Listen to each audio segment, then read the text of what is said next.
Think you know everything about military documentaries? This groundbreaking 1981 film broke barriers, sparked U2's creativity, survived censorship attempts, and featured scenes so shocking they'd inspire Kubrick, all while filmmakers who were married captured the brutal reality of women's army training that the military desperately wanted hidden from public view. Fact 1. Married filmmakers behind the camera.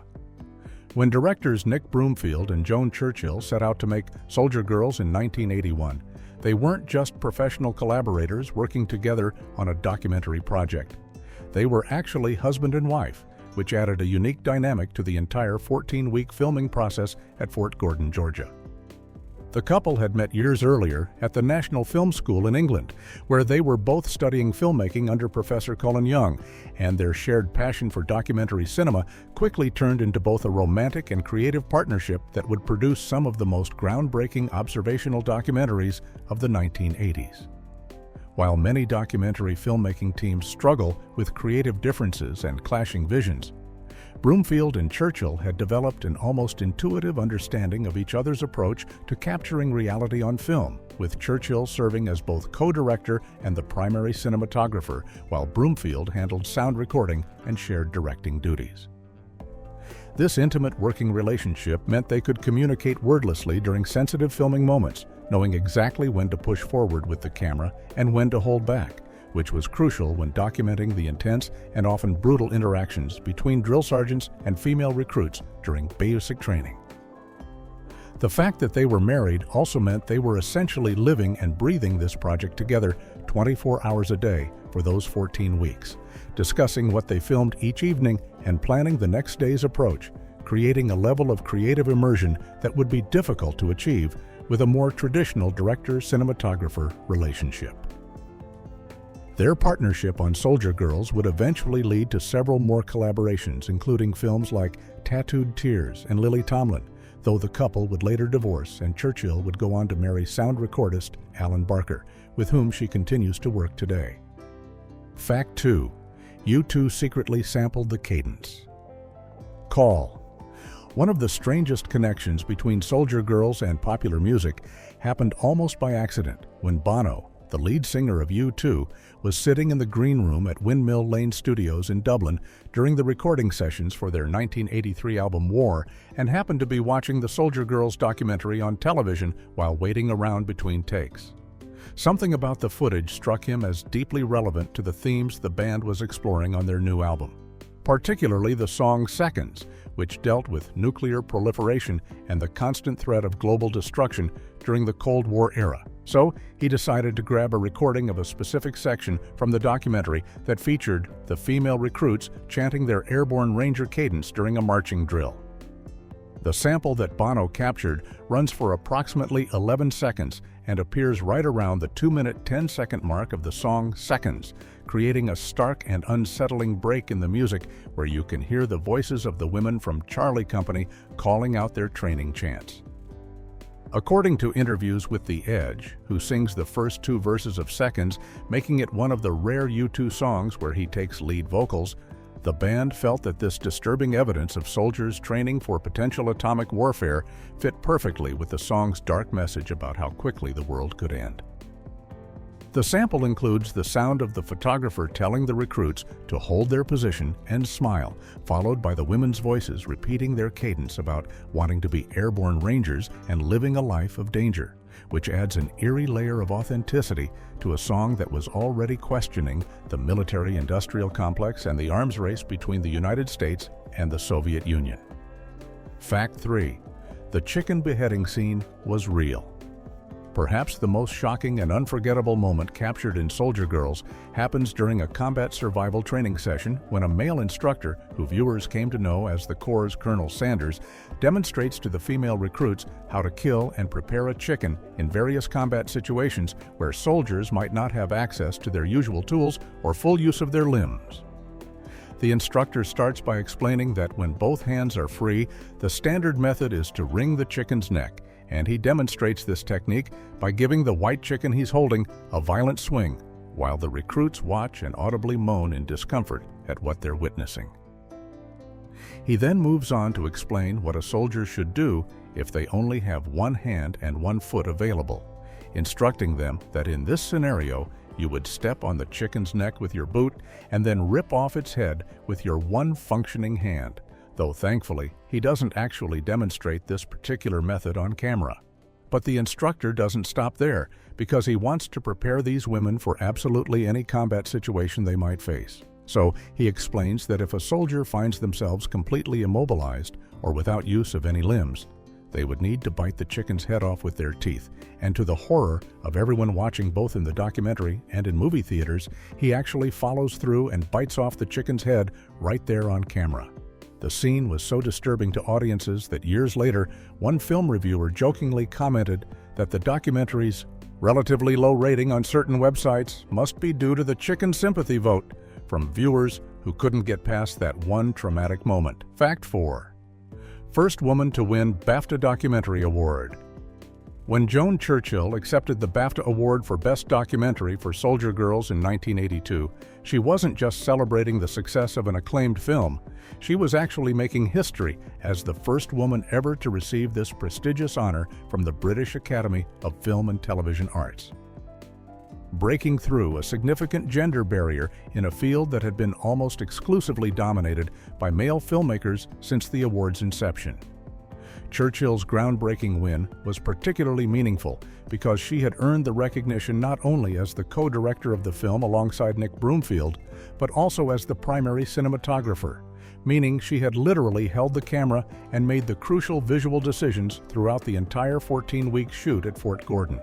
demonstrating that women could excel at every level of documentary filmmaking from conception to execution.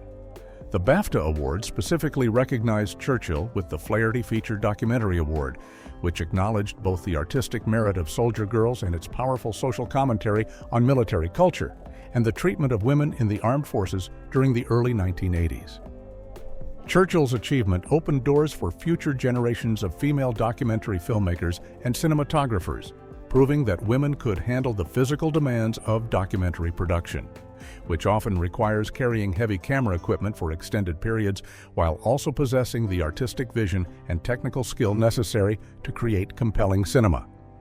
Her later career would continue to break barriers when she became one of the first members invited to join the American Society of Cinematographers in 2005, based exclusively on her nonfiction work, further cementing her legacy as a pioneer who helped reshape the documentary filmmaking landscape. Fact 5. Won Sundance's prestigious Grand Jury Prize.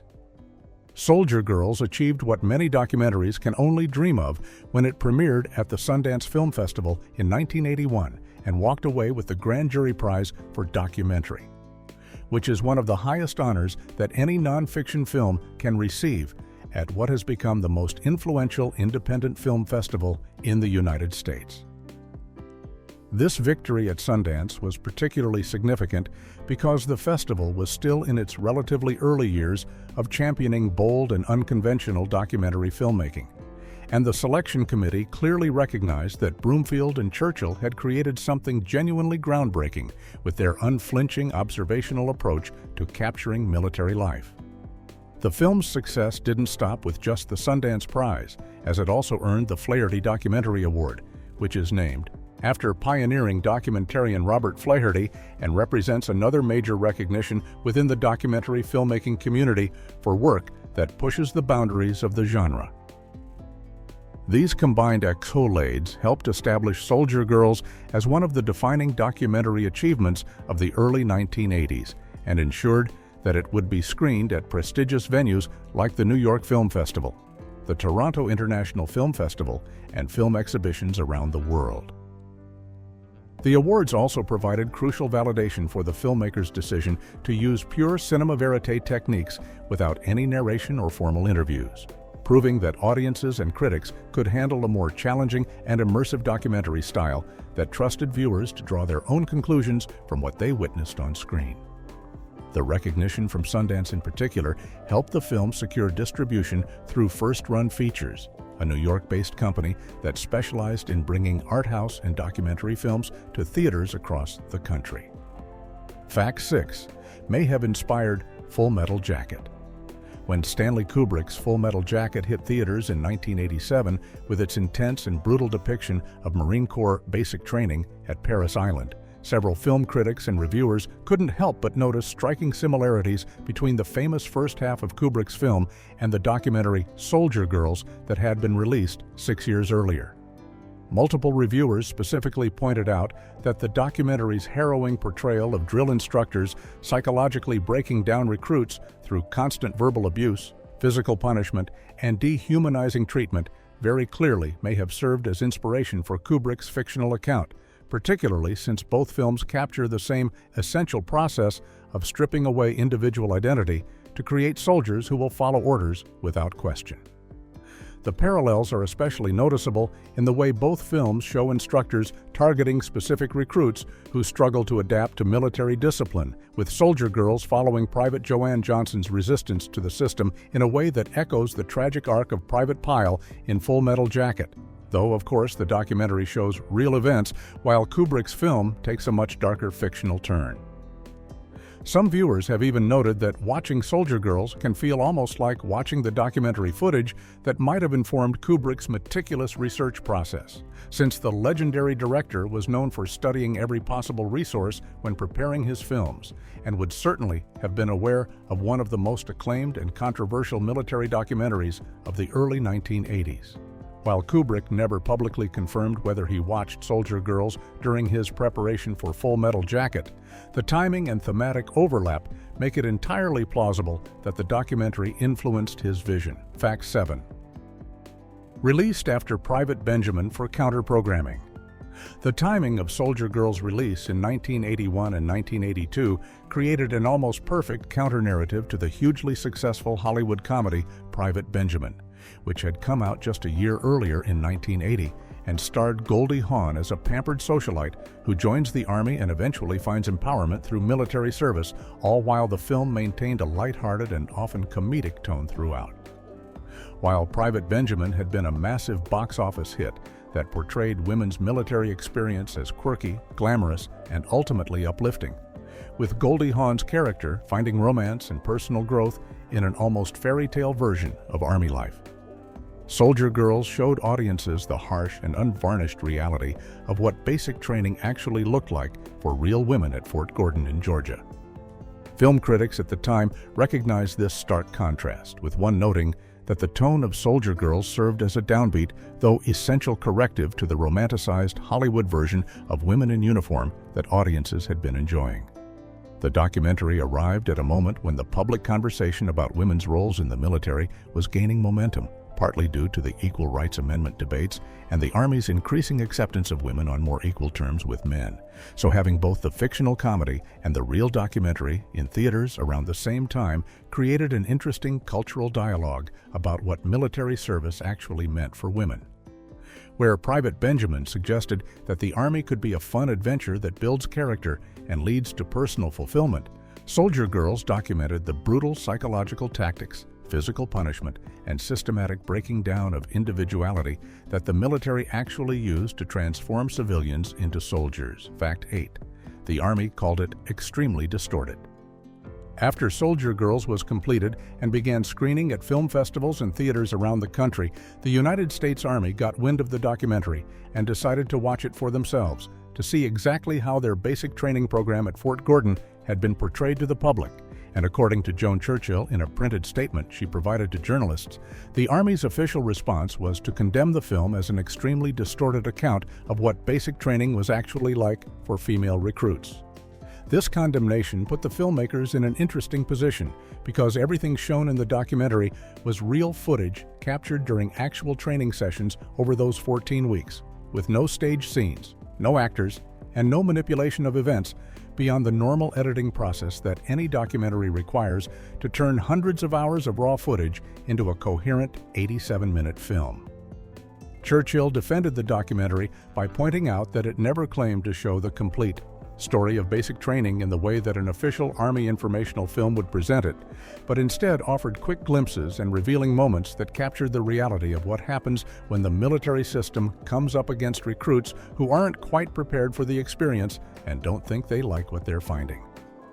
The Army's use of the word distorted was particularly ironic, given that the documentary used pure observational cinema techniques without any voiceover narration that could have potentially added bias or editorial commentary,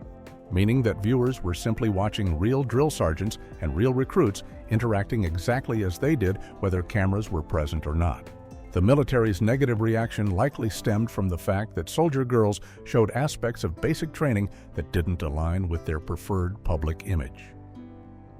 Fact 9. Incredibly rare film access that won't happen again. One of the most remarkable aspects of Soldier Girls is that Churchill and Broomfield managed to gain such extraordinary access to Fort Gordon and the daily operations of basic training, an opportunity that film critics and reviewers repeatedly described as amazing and unprecedented for independent documentary filmmakers who were not working on an official Army project. The level of access they achieved allowed them to film intimate moments in the barracks, capture heated confrontations between drill sergeants and struggling recruits, document punishment sessions, and essentially embed themselves within Charlie Company for the entire 14-week training cycle, without apparent restrictions on where they could point their cameras or what they could record. What makes this access even more striking is that Churchill and Broomfield seem to have advanced knowledge from both the drill instructors and the recruits about when significant events were about to happen, giving them the ability to position themselves perfectly to capture dramatic moments as they unfolded, which gave the documentary much of its coherence and dramatic power that you'd normally expect from a carefully scripted fictional film.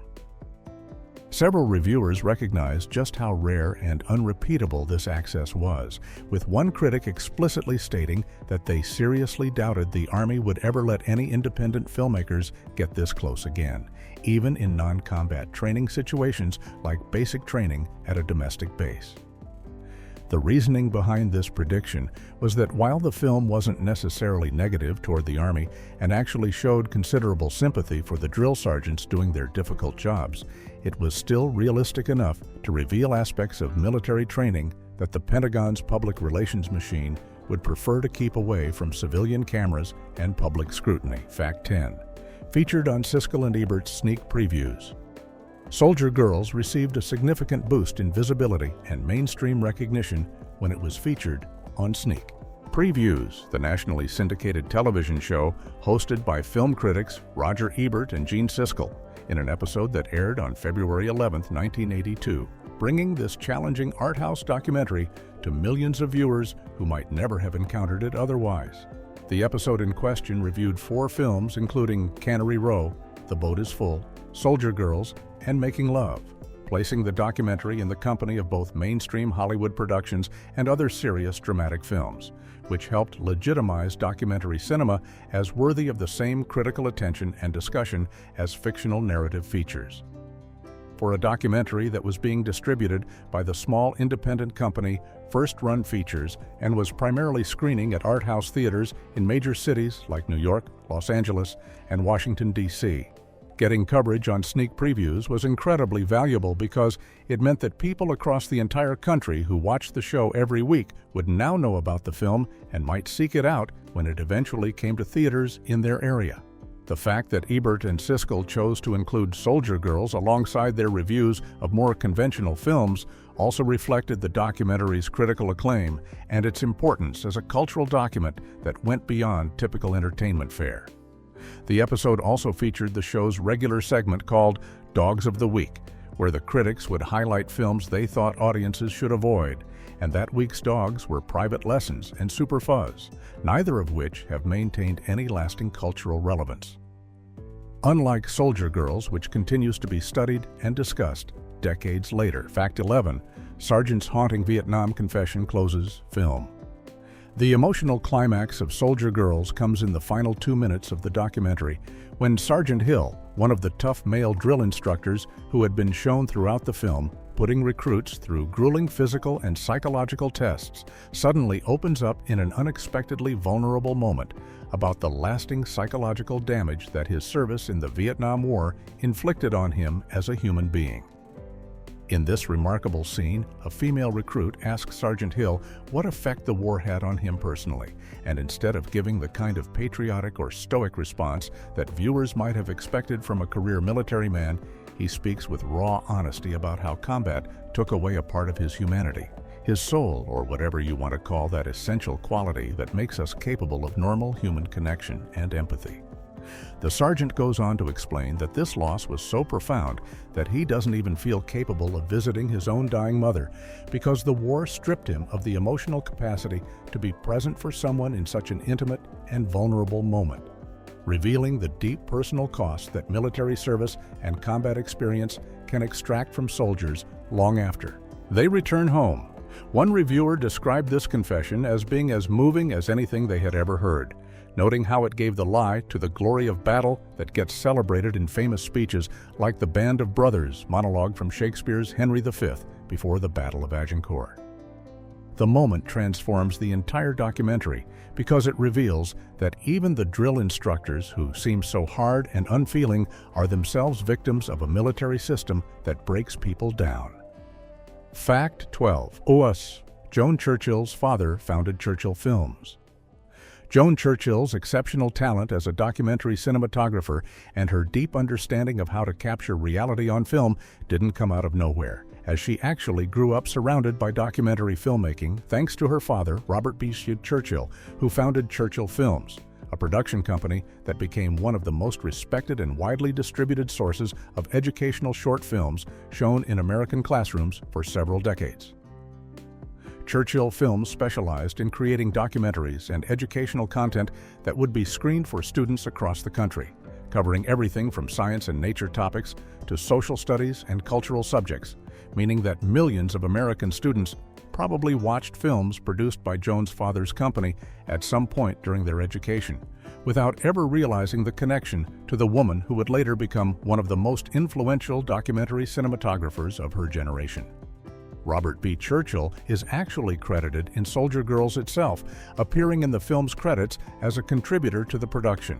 which suggests that he may have provided technical support, equipment, advice, or other forms of assistance to his daughter and Nick Broomfield during the making of the documentary. Growing up in this environment where documentary filmmaking was quite literally the family business gave Joan Churchill an understanding of how nonfiction cinema could educate, inform, and move audiences that most filmmakers have to develop much later in their careers through trial and error. This legacy of documentary excellence continued when Joan herself was invited to join the American Society of Cinematographers in 2005, becoming one of the first members accepted based exclusively on nonfiction work rather than traditional narrative features. Fact 13. Shot in just 14 weeks, start to finish. While many documentary filmmakers spend months or even years returning to their subjects repeatedly to capture enough footage for a feature-length film, Nick Broomfield and Joan Churchill took a remarkably different and efficient approach with Soldier Girls by completing all of their principal photography in exactly 14 weeks from start to finish at Fort Gordon in Georgia.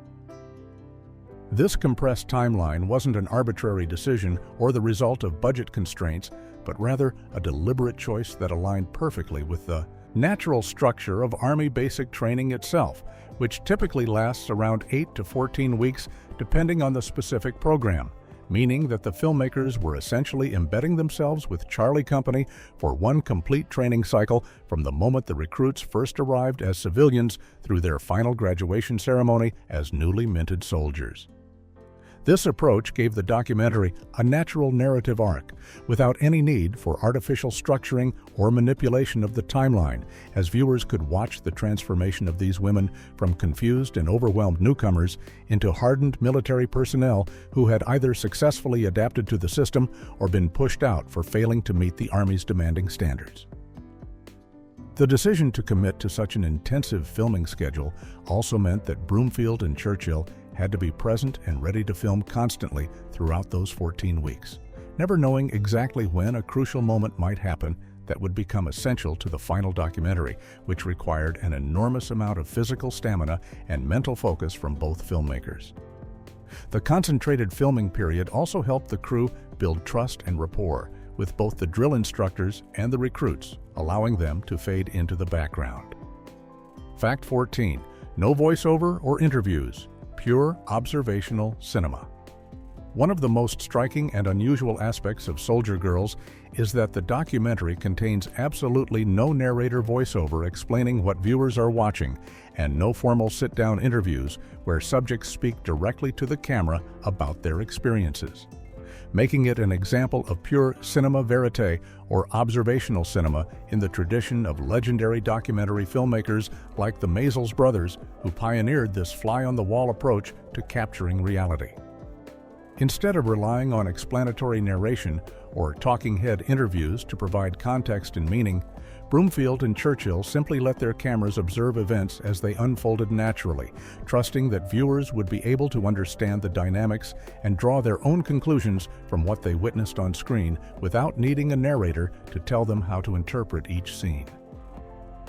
The only concessions the filmmakers made to helping audiences follow the story were occasional pieces of text that would appear on screen to briefly explain something important that had happened off-camera or to identify specific people and places. But even these textual interventions were kept to an absolute minimum to preserve the documentary's immersive quality. This approach was actually quite radical for its time and represented a significant artistic choice that elevated Soldier Girls above more conventional documentary storytelling. Though it's particularly interesting to note that this hands-off observational style was completely different from the on-camera participatory approach that Nick Broomfield would later become famous for in documentaries like Kurt and Courtney and Biggie and Tupac, where he appears throughout the films holding his boom microphone and actively engaging with subjects while making the process of documentary filmmaking itself part of the story.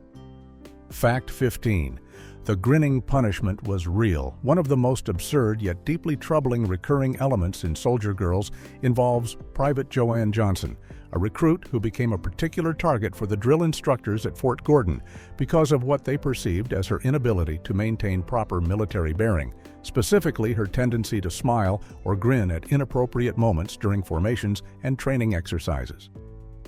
The drill instructors viewed Johnson's smiling as a serious disciplinary problem and a sign of disrespect toward military authority, with one sergeant even going so far as to accuse her of being trained by the Russians to infiltrate the army and deliberately disrupt their operations, which shows just how paranoid and extreme the atmosphere could become during the Cold War era, when anything that didn't conform to expected behavior could be interpreted as potential sabotage or espionage. As punishment for this supposed infraction of grinning at the wrong times, Johnson was repeatedly forced to perform squat thrusts, which are also known as burpees, an exhausting full-body exercise that involves dropping into a push-up position and then jumping back up to standing. And she had to do these over and over again while the instructors berated her and demanded that she take her training more seriously.